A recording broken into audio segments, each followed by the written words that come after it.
that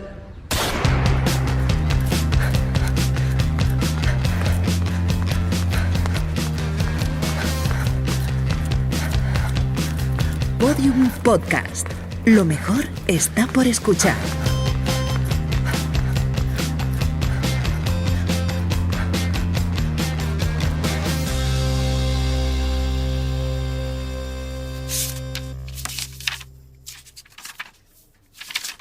Tía, o sea, ¿puedo tener peor suerte?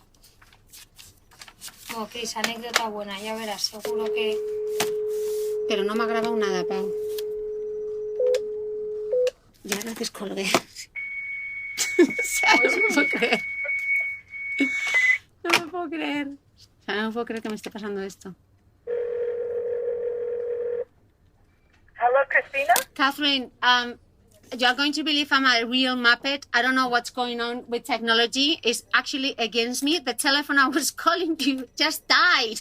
Oh, God. I know. Oh, I feel so sorry for you. God, sorry. I'm so sorry. I'm not a disaster like I look. Honestly, I was talking on the telephone and the whole thing just stopped working. It's like... Oh, I know. But don't worry. We'll get it solved. We'll do it. We're survivors. Una de las peores pesadillas de una periodista es que la entrevista que acabas de hacer no se haya grabado. Y con Catherine Switzer, la primera mujer en correr la maratón de Boston con dorsal en 1967, y a quien admiro profundamente, me pasó. No una, sino 2 veces. A finales de marzo de 2013, yo trabajaba en la revista Elle como directora de belleza. Y en el audio que acabamos de escuchar, mi compañera Paola y yo intentábamos grabar desde el teléfono fijo de la redacción mi segunda entrevista con Catherine Switzer. Y digo segunda porque la primera que la había hecho en persona también se había volatilizado. Quizá por eso, desde aquella experiencia, cada vez que grabo un podcast o hago una entrevista, compruebo todo 20.000 millones de veces. La primera entrevista desaparecida había tenido lugar unas semanas antes.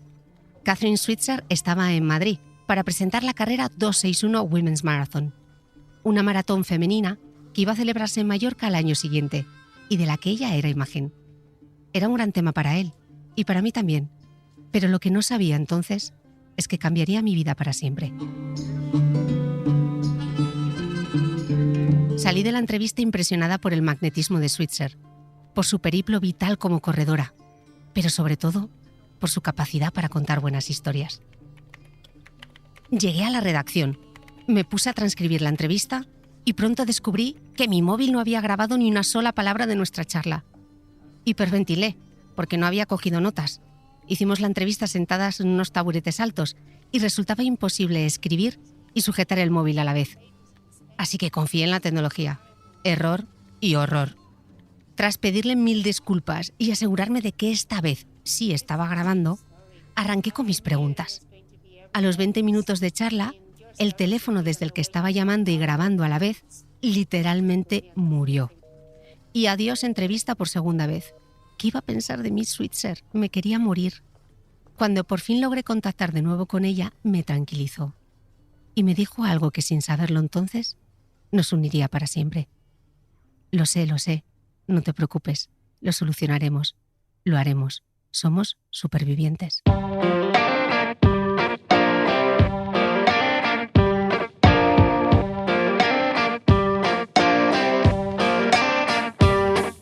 Soy Cristina Mitre y esto es Mujeres que corren, un podcast en el que las protagonistas son las pioneras del deporte, mujeres que a base de agallas y talento corrieron antes que nosotras. Y también es la historia de millones de mujeres en todo el mundo, de todas las tallas, etnias, religiones, capacidades físicas y condición social, que cada día se calzan sus zapatillas de correr porque han descubierto la magia y el poder que encierra el sencillo gesto de poner un pie delante del otro. Esta es nuestra historia. Esto es Mujeres que corren.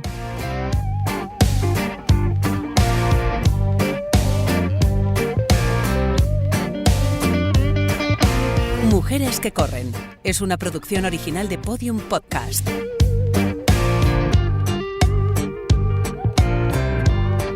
Episodio 1. Una foto en blanco y negro.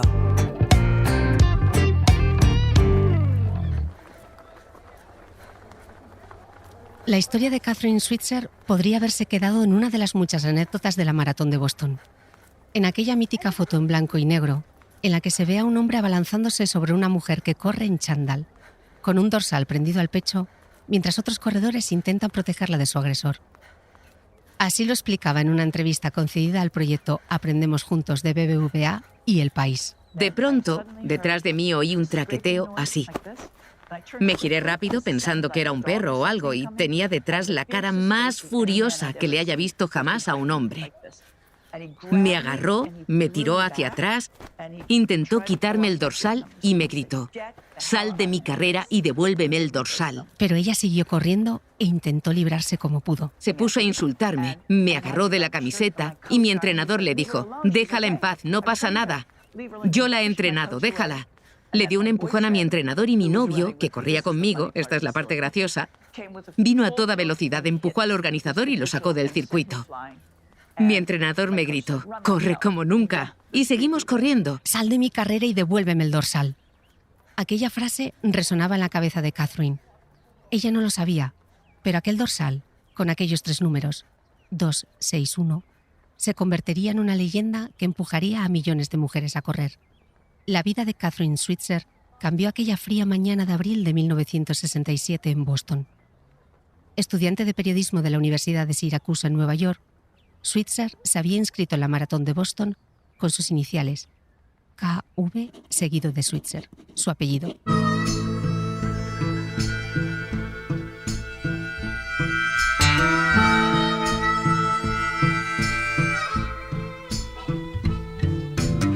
Un año antes de esa foto histórica de Kathrine, en 1966, una joven de 24 años llamada Roberta Gibb, más conocida como Bobby, tuvo la misma idea y había escrito a los organizadores de la maratón de Boston porque quería participar en la carrera. Desde pequeña le había gustado correr por el bosque.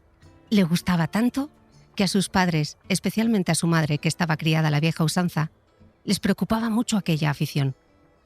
De niña, le castigaban y le prohibían salir a correr. De adulta, cuando ya no podían impedírselo, la llevaron al psiquiatra para ver si lograban curarla de su afición por correr.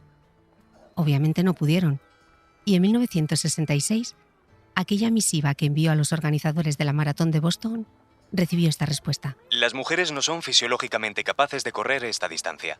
Y además, tampoco está permitido. En ese momento me di cuenta de que el hecho de que yo corriera iba a suponer una declaración de intenciones y pensé, si puedo demostrar que están equivocados con respecto a las mujeres, conseguiré que se replanteen también el resto de ideas equivocadas sobre las mujeres que, durante siglos, se han usado para someternos en esta pequeña caja de la que no nos quieren dejar salir y en la que no tenemos ningún poder ni político ni económico. Estamos condenadas a estar recluidas. Era horrible y no quería vivir en un mundo así que pensé, quizás esto ayude. Bobby, como contaba en esta entrevista que acabamos de escuchar para el podcast de Extra Mile, decidió entonces que por supuesto iba a correr. Sabía que podía hacerlo. Ya había completado 48 kilómetros del tirón. Y además, quería correr para demostrar que las mujeres podían hacer muchas más cosas de las que creían. Se merecían salir del lugar en el que la sociedad las había colocado. Iría a Boston, con o sin dorsal. La gente hoy día no entiende lo diferente que era todo cuando yo corrí aquel primer maratón en Boston en 1966. Antes de que yo corriera, se pensaba que las mujeres eran físicamente incapaces de correr esa distancia. A las mujeres les permitían jugar al tenis, al golf, al baloncesto de media cancha, al hockey y el voleibol a la manera de las mujeres. No se les permitía correr distancias más allá de 1,5 millas. Las mujeres no corrían. Las mismas mujeres no sabían que podían correr esas distancias porque no lo tenían permitido. Bobby cogió un autobús desde San Diego, California, hasta Boston, Massachusetts. Tardó 3 días y 4 noches en recorrer de punta a punta el país. Llegó a Boston el día antes de la carrera y desde allí llamó a sus padres. Cuando llegué a Boston llamé a mis padres y mi madre me dijo, ¿dónde estás? En Boston, le contesté. ¿Qué estás haciendo allí? He venido a correr la maratón. Silencio sepulcral al otro lado de la línea. Bobby no les había contado a sus padres su intención de correr la maratón. Sabía que si se lo decía, pensarían que estaba loca, que no se había curado de la obsesión que había tenido desde pequeña y que además iba a morir en el intento. Aún así, fue a verlos, y el día de la carrera pidió a su madre que la llevase a la salida. Estaba dispuesta a demostrar que una mujer podía correr una maratón y que además lo podía hacer bien. Convenció a su madre, quien toda la vida había estado tratando de conseguir que Bobby se atuviera a las normas sociales de la época, diciéndole que aquello lo hacía para intentar conseguir más libertades para las mujeres. Su madre, con los ojos llenos de lágrimas, la miró. Bobby sintió que por primera vez en su vida estaba de su parte. De repente se dio cuenta. Sus ojos se llenaron de lágrimas y por primera vez en mi vida, y en la suya, pude ver que estaba de mi parte. Ella dijo, de acuerdo, te llevaré hasta la salida.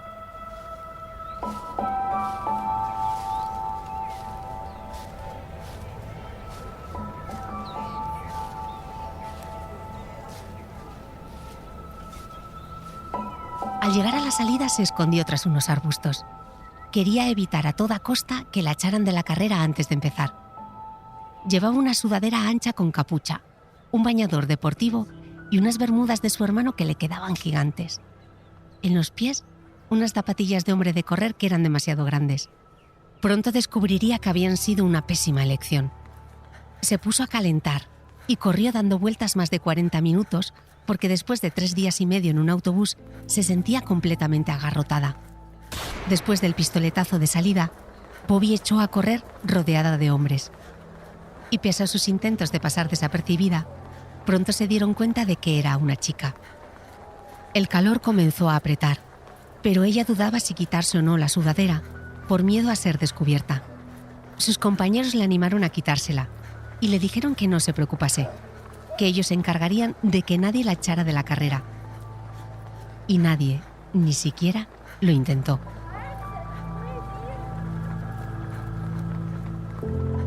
De Bobby también hay una foto icónica, pero quizá menos conocida que la de Catherine. Una foto que a mí me emociona y que podéis buscar en internet, porque representa todo aquello a lo que las mujeres no tenían acceso, la determinación de conseguirlo y la soledad de las pioneras. En esta foto, Bobby corre en solitario por una calle de Boston.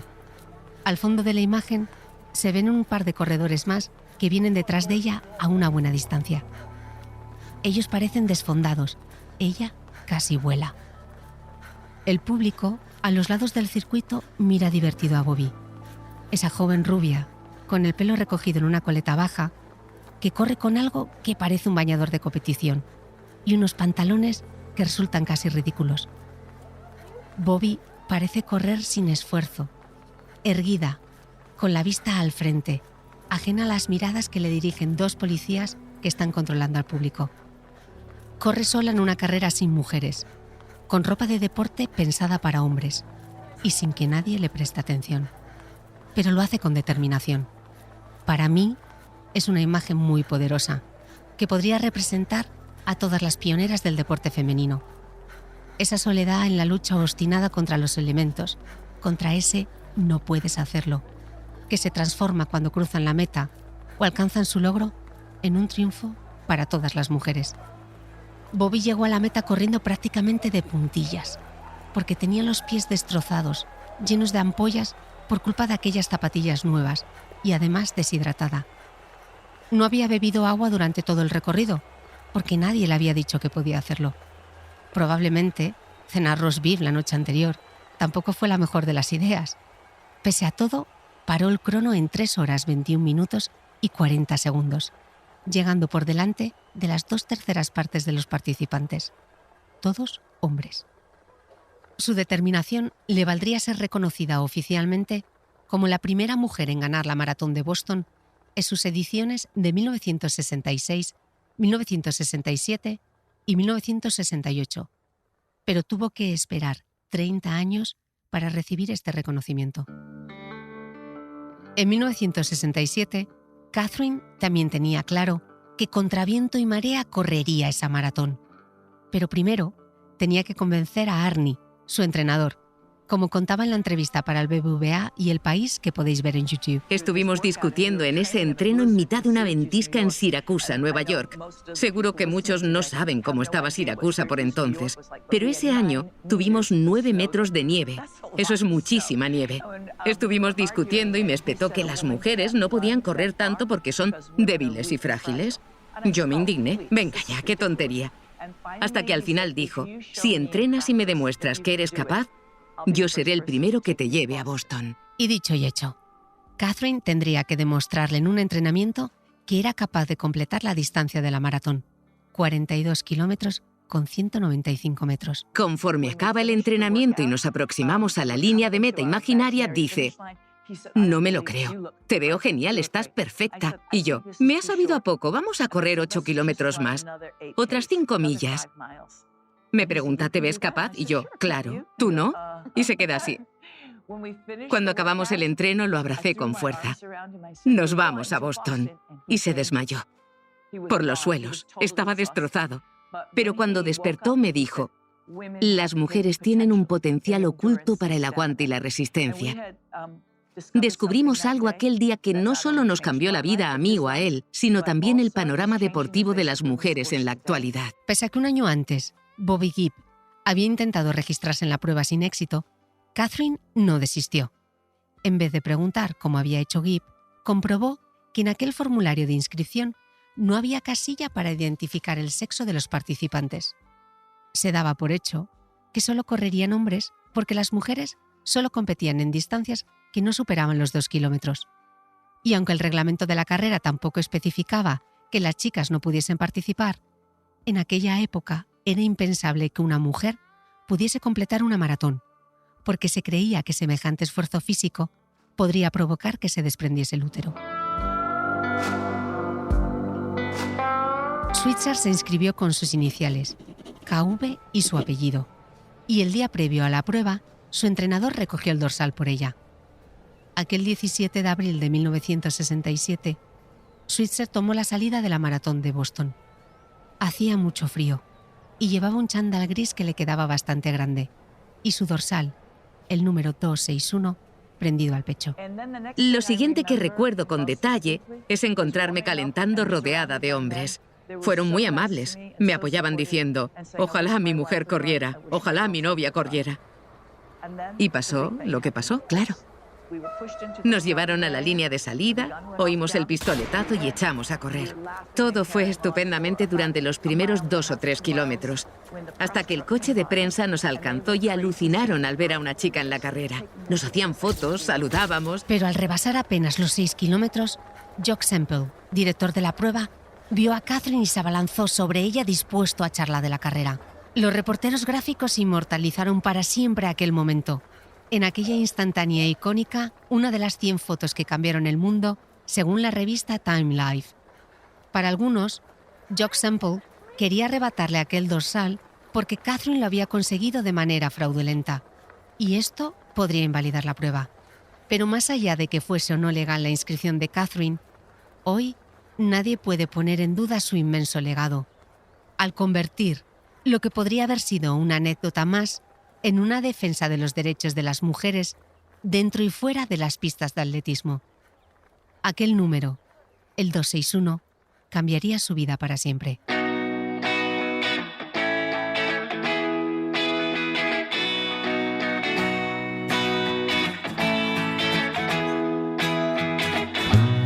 Somos supervivientes, me recordaba Switzer al otro lado del teléfono mientras intentaba grabar por tercera vez nuestra entrevista.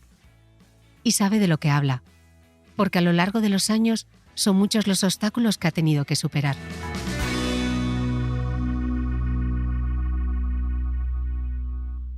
Aquí me gustaría parar por unos breves momentos esta historia de mujeres luchadoras que consiguieron tanto para hablar de algo que no siempre se menciona y que existe tanto en el deporte femenino como en el masculino.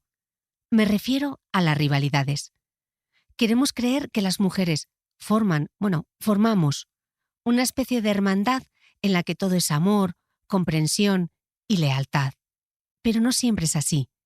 Y creo sinceramente que ocultar esas historias nos hace un flaco favor a todas. En sus repetidas entrevistas a lo largo de los años, Kathrine Switzer y Bobby Gibb no suelen mencionarse, ni siquiera por sus nombres. La una y la otra hablan siempre de otra corredora. Y Bobby Gibb ha dicho en varias ocasiones que le pareció una irresponsabilidad que otra corredora se saltase las normas corriendo con un dorsal, poniendo así en peligro el esfuerzo de todos, porque la carrera podría haberse invalidado. En el caso de Bobby, puedo entender que durante muchos años se haya sentido usurpada, de alguna manera, del lugar que le correspondía, porque aún hoy, Kathrine Switzer sigue siendo para muchos la primera mujer que corrió la maratón de Boston. ¿Quién no se sentiría dolido por algo así? Switzer jamás la menciona, a no ser que le pregunten, y eso sí, siempre dice: yo no fui la primera fue Bobby. La culpa de esto quizás sea de los medios, o de aquella famosa fotografía. No te sabría decir cuántas mujeres se reían de mí, intentaban sacarme del circuito, pensaban que estaba desequilibrada, les daba rabia porque yo tenía poder y ellas no. Y yo era consciente. Pero recuerdo que unos 20 años más tarde, estas mujeres se me acercaron y dijeron: ¿no te acuerdas de mí? Fui muy desagradable contigo, lo siento mucho. He empezado a correr y me ha cambiado la vida. Es lo único que necesitaba oír. Oye, no me voy a enfadar contigo, has aprendido algo muy importante. Y volviendo a la icónica foto, a Jock Semple, el hombre que quiso echarla de la carrera, ¿también lo perdonó? Siempre digo que las peores cosas de tu vida acaban convirtiéndose en las mejores. Hasta aquel organizador que vino a sacarme de la carrera se convirtió en mi mejor amigo 5 años después. Pasé con él las últimas 3 horas de su vida y pudimos charlar. De algún modo, él fue la fuente de inspiración que necesitaba. ¿Cómo no vas a querer a alguien que hace eso? La gente necesita darse cuenta de que a veces nos ocurren cosas malas, pero cuando las corriges son lo mejor que nos puede pasar. Hasta 1972, las mujeres no pudieron inscribirse oficialmente en la maratón de Boston. Pese a ello, en los años anteriores algunas siguieron tomando la salida. Sarah May Berman fue oficiosamente la ganadora de las ediciones de 1969, 1970 y 1971. En 1969, cuando Sarah May coronó la línea de meta en Boylston Street, le sorprendió que ningún medio le prestase atención, como sí había ocurrido con Switzer y Gibbs, quienes acapararon titulares en toda la prensa. Pero en 1969 parecía que a nadie le interesaba la historia de Sarah May, 32 años y madre de 3 hijos. Tras rebasar el arco de llegada, un periodista sí le preguntó: ¿por qué lo has hecho? A Sarah May aquello le pareció una ofensa, porque parecía implicar que buscaba la atención de los medios hacia sí misma o hacia alguna causa.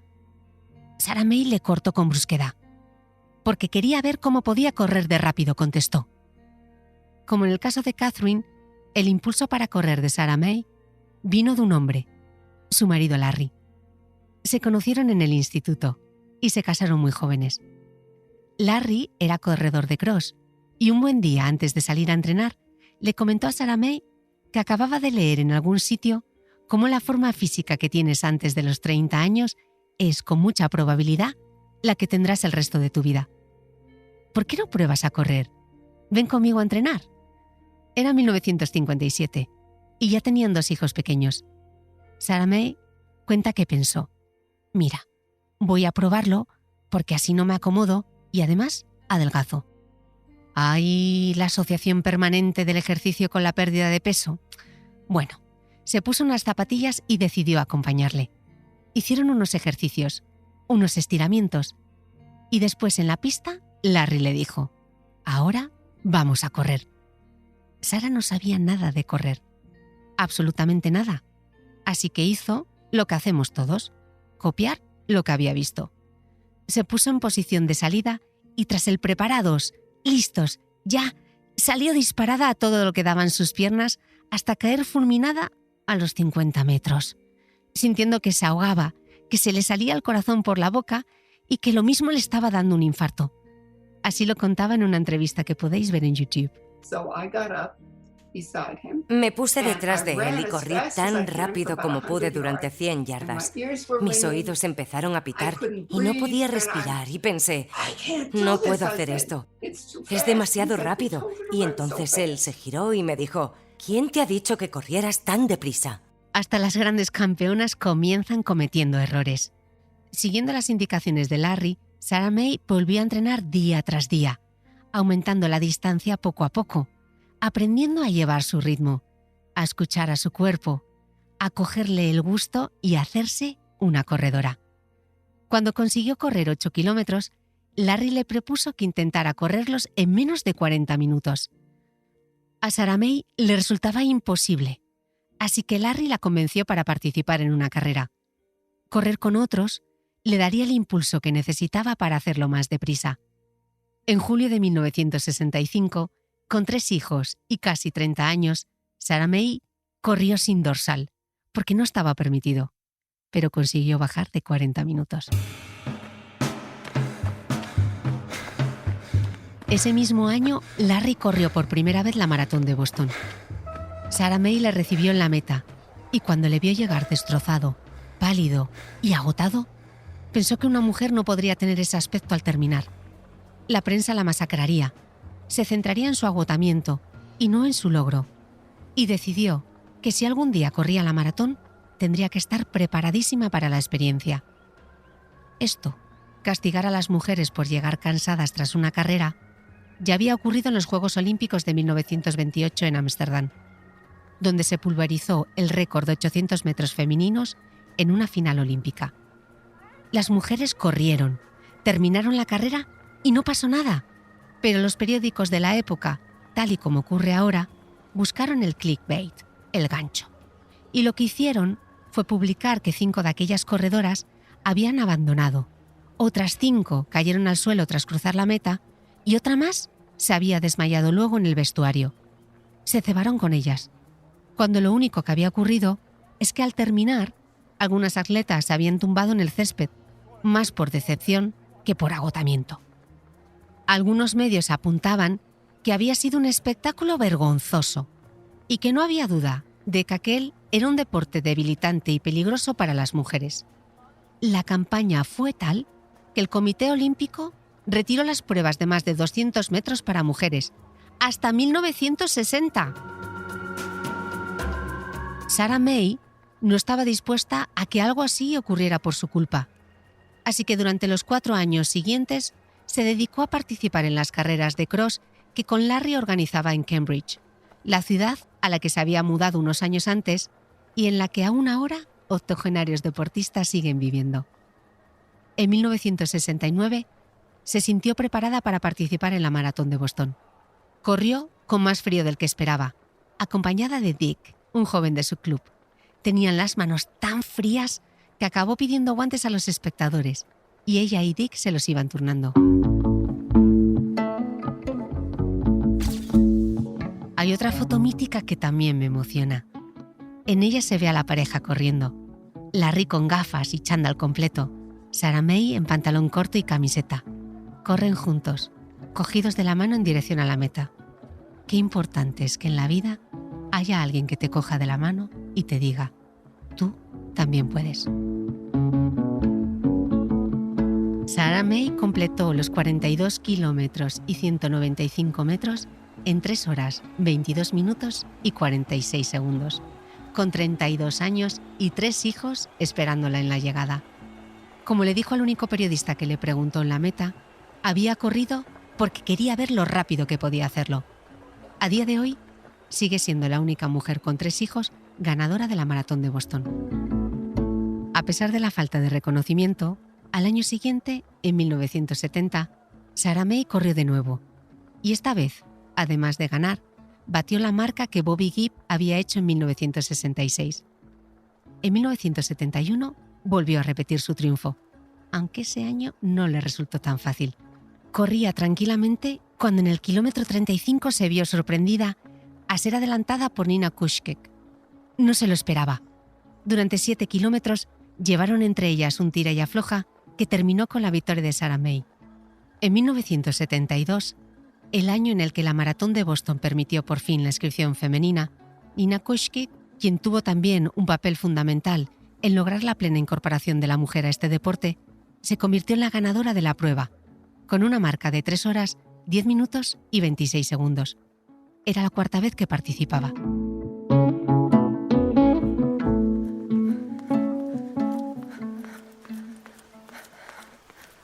Tres años antes, en 1969, una tranquila mañana de Pascua, la policía de la comisaría de Huntington, Nueva York, recibió un inusual aviso. Estad alerta, hay una loca armada corriendo por las calles. Está sangrando. Puede estar herida, quizá por un accidente o huyendo de algo. Esa mujer era Nina Koshkic y estaba entrenando para la Maratón de Boston. Aquella fría y lluviosa mañana, Nina se había puesto para correr una sudadera blanca con letras rojas que decía Universidad de St. John's. Además, llevaba el brazo escayolado en un incómodo cabestrillo a causa de una lesión en un ligamento del hombro. Llovía, y su aspecto sospechoso hizo que algún vecino diese aviso a la policía. Cuando ya había corrido casi 29 kilómetros bajo la lluvia, se cruzó con un coche patrulla. ¿Qué hace? Estoy entrenando para la Maratón de Boston. Se ha mojado la escayola y por eso la llevo así, apoyada en la cintura, porque pesa. Y además, las letras rojas de mi jersey se han desteñido por la lluvia. Bien, pero no puedes seguir corriendo. Sube ahora mismo al coche y te llevaré de vuelta a casa.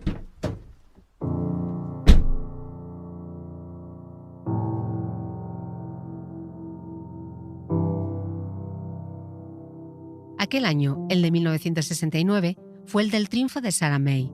Pero Nina también corrió Boston. Y para saber su marca, cuando estaba llegando al centro de Boston, memorizó el dorsal de un corredor que iba a su altura. Sabía que no recibiría ni un tiempo oficial ni su puesto, pero si buscaba el resultado de aquel corredor, podría determinar en qué lugar había llegado. Lo hizo en 3 horas y 46 minutos y siguió participando en la prueba y mejorando sus marcas hasta que finalmente ganó en 1972. Hoy, el nombre de Nina, junto con el de Bobby y Sarah May, está grabado en el monumento de Couplet Square en Boston, que recuerda a los ganadores de la prueba de los últimos 100 años. Para ella correr siempre tuvo algo de desconexión, y así lo recuerda. Para mí correr nunca fue aburrido, como dice mucha gente. Amaba la sensación de libertad que me daba, el ritmo y el movimiento. Pese a los aires de libertad de los años 70, hubo que esperar hasta el 5 de agosto de 1984, cuando en los Juegos Olímpicos de Los Ángeles se celebró la primera maratón femenina de la historia.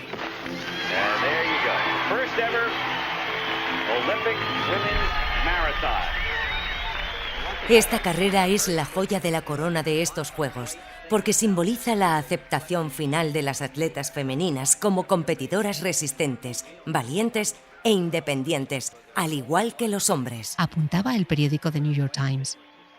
En 1970 no había más de 20 corredoras profesionales de maratón en el mundo.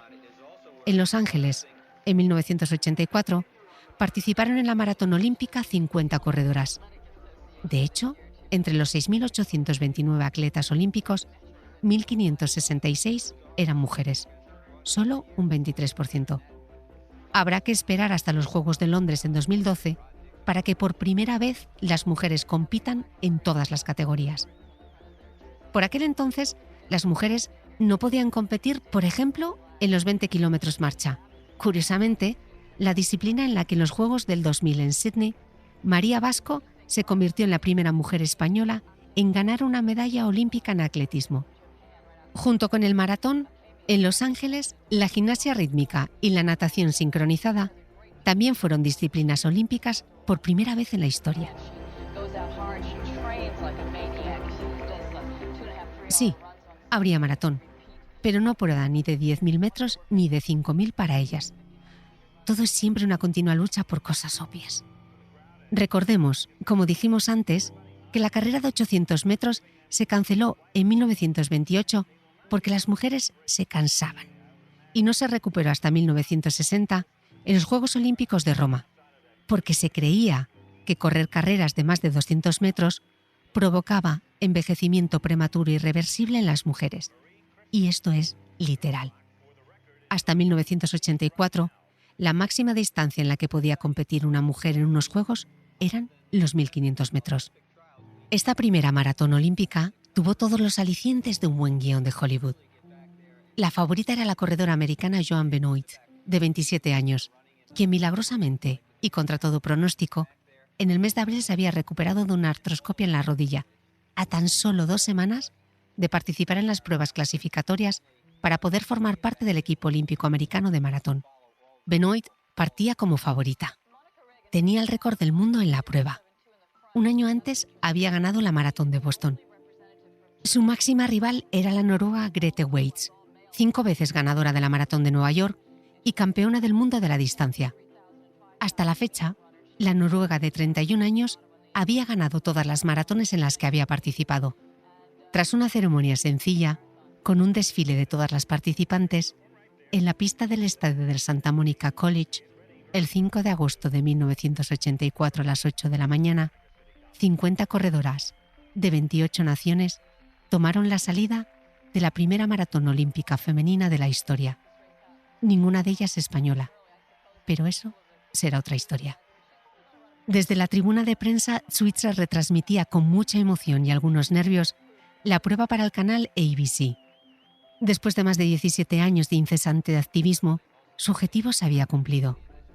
Tras alcanzar todo su potencial como atleta y lidiar también con la crítica e incomprensión de aquellos que ponían en duda su talento, Switzer puso la misma determinación y disciplina en popularizar el running entre las mujeres.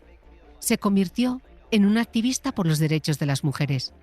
Con la ayuda de la mítica marca cosmética Avon, organizó un circuito de running femenino en 27 países y en 5 continentes. En 1980, presentó los resultados de la campaña al Comité Olímpico Internacional y demostró, con la ayuda de varios médicos, que las mujeres podían correr una maratón sin poner en riesgo su salud. No había ninguna contraindicación por cuestión de sexo. Lo único que espero lograr transmitir es que los deportes femeninos no son una casualidad, que no solo estás viendo una carrera increíble, también una revolución social y cultural. Quiero dejar claro que tus limitaciones están en tu mente, declaraba al periódico The New York Times un día antes del evento.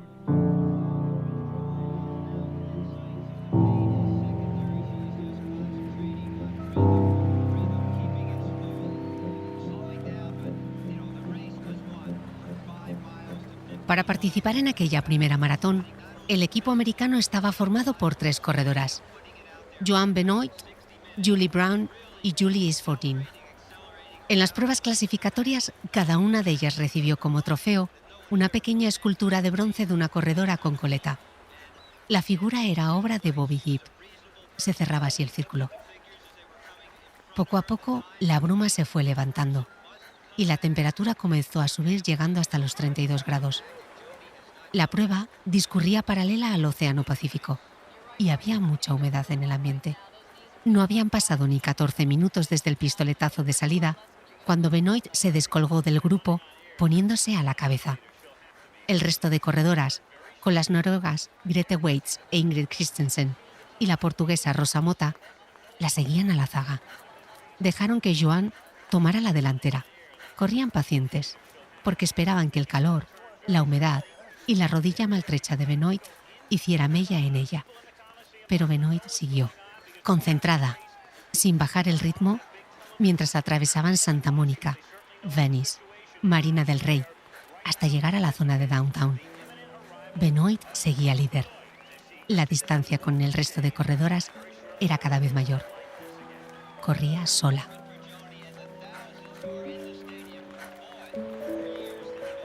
Benoit enfiló el túnel de Los Ángeles Memorial Coliseum.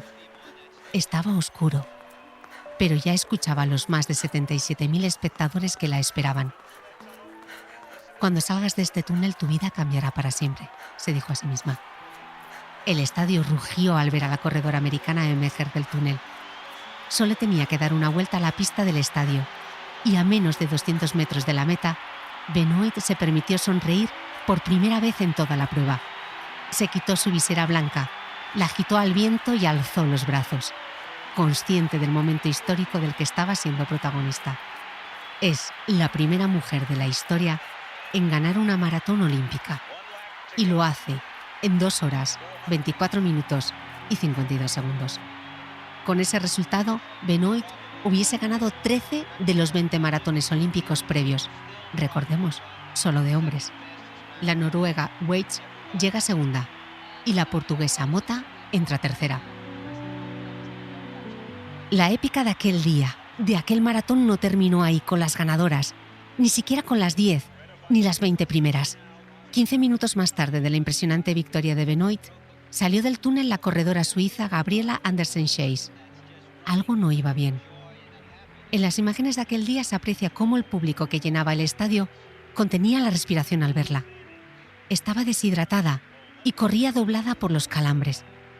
El equipo médico se acercó a ella, pero les apartó con un gesto de la mano. Sabía que si la tocaban, quedaría descalificada.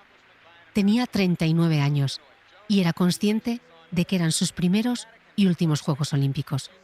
Era su única oportunidad y tenía que llegar a meta. Durante 6 minutos agónicos, dio la vuelta a la pista, doblada sobre su costado izquierdo y con un brazo casi colgando, como un reloj de péndulo, y la rodilla derecha tan rígida que le obligaba a moverse dando grandes pasos, como en una marcha militar.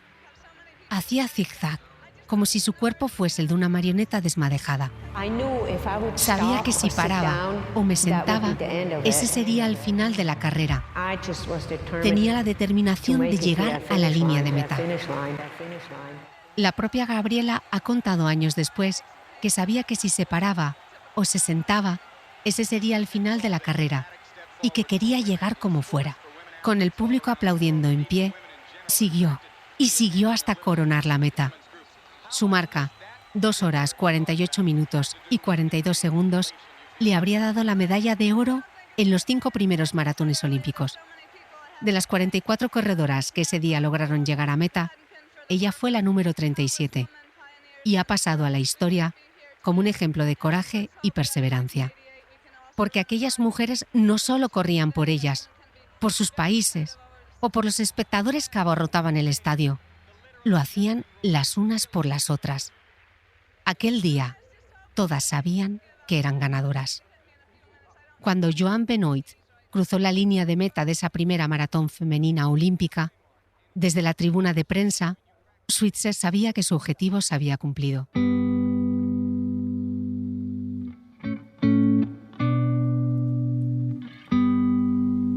Después de nuestras 3 entrevistas en marzo de 2014, viajé a Mallorca para participar en una prueba de 10 kilómetros que discurría paralela a la maratón de la que Catherine era imagen.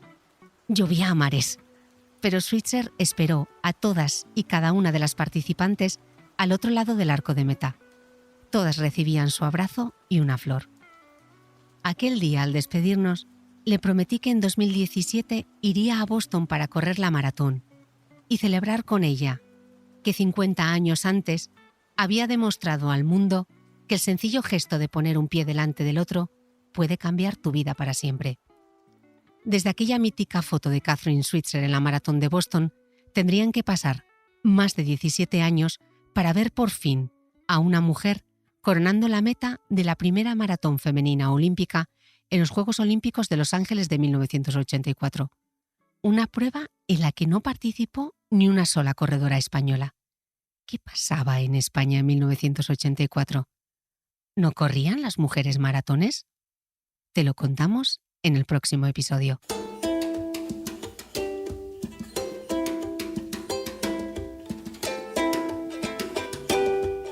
Mujeres que corren es una producción original de Podium Podcast. Idea, guión, dirección y narración, Cristina Mitre. Con diseño sonoro de Elizabeth Búa.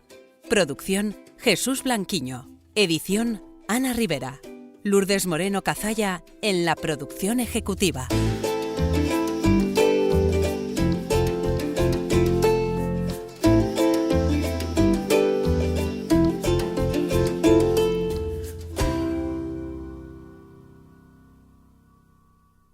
Ya disponible en Podium Podcast y en abierto en todas las plataformas.